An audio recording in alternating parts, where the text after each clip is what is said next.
So here we have what is consumer behavior.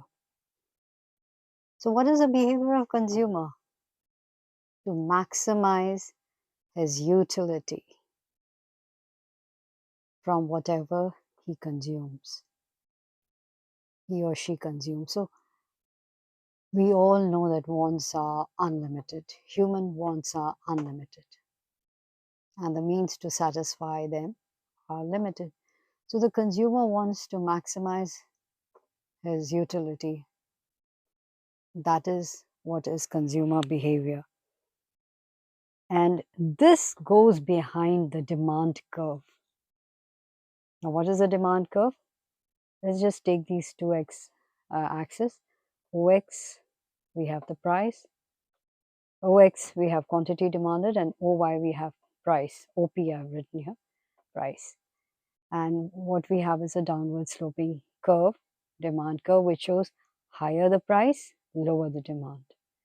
Because we assume, or the lower the price, higher the demand, because we assume that the consumer is sensible. We are not talking about extremes or situations. Normally, this is how a consumer behaves. So here, utility, what is it? So that measures your human happiness, the satisfaction. So, and people, economists believe that people act in ways that maximizes their happiness. And but because of the limited budgets, their actions are constrained. They are limited. So that is consumer behavior, maximizing utility. So further, actually, this is all that we have to be concerned about.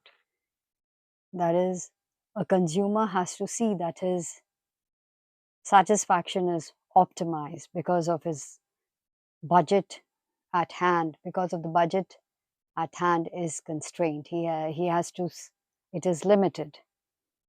So that's why one has to make choices, because there's never enough money or time to do everything that one desires. So obviously you have to choose wisely to get the maximum benefit. And so what is utility? It is a want satisfying capacity of a commodity. That is a utility when you consume a product. So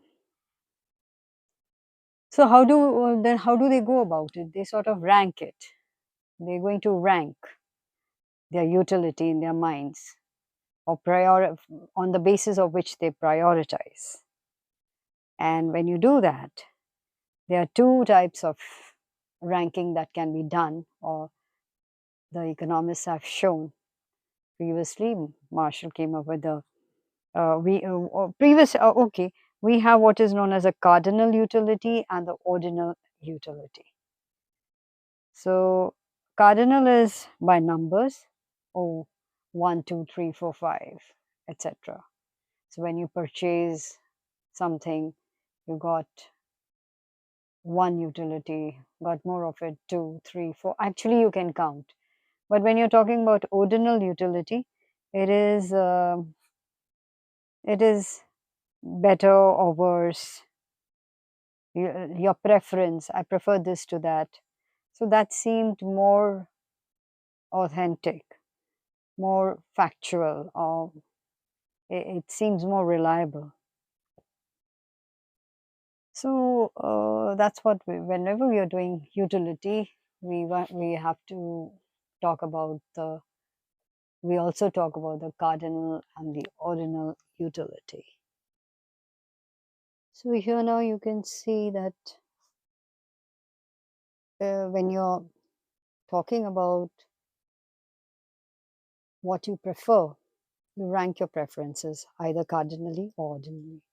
So cardinal utility is in terms of the numbers 1, 2, 3, 4, and ordinal is like for better or worse. Like, for example, uh, obviously people manage to make a comparison and rank the two choices. And the way the economists imagine, the people do this all the time by assigning a common measure of satisfaction to each possible thing they could buy and use. So they call this utility as a want satisfying capacity, and the measurement to do is utils. So what is known as utils, right? So that is known as a util. Let me show it to you. So that is it, util. Util is a way of measuring that. Now, talking about cardinal utility, decision making under the system is based on assigning specific numbers of utils to different things. So, suppose you want to eat dinner outside, you get around 75 utils of satisfaction to the pleasure that is associated, as to maybe um, pleasure associated with going out or for a movie as 25 utils. So making such specific assignment is called cardinal utility, say 1, 2, 3, 4, 75, 80, whatever. So there were people who objected to this cardinal utility, and let me know, please find out who gave the cardinal utility and who gave the ordinal. That's homework for you. So the people who came up later, the ordinal utility guys. So they objected to this cardinal utility because they were not clear. It's not clear that people make such assessments.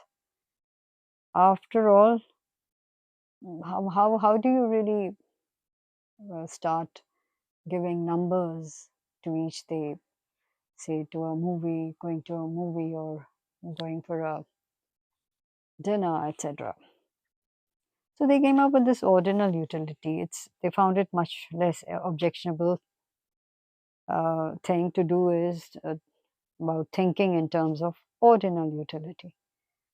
Because in this system, you simply rank things. For instead of saying that uh, eating dinner gives you 75 utils to watching a movie giving you 25, simply it's a much simple way. What would you say? That you prefer a dinner to watching a movie. So this system has a much more intuitive feeling for most people, and it eliminates the need to try to measure things using the imaginary units called the utils, and you get yourself more confused.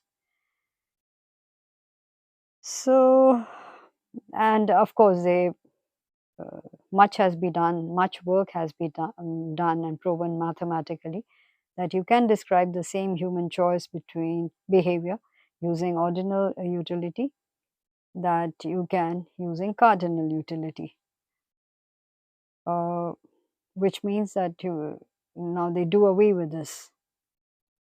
But this is how the theory has emerged, and so you should know what is what is cardinal and what is ordinal. All right, and in the next class we will be doing diminishing marginal utility.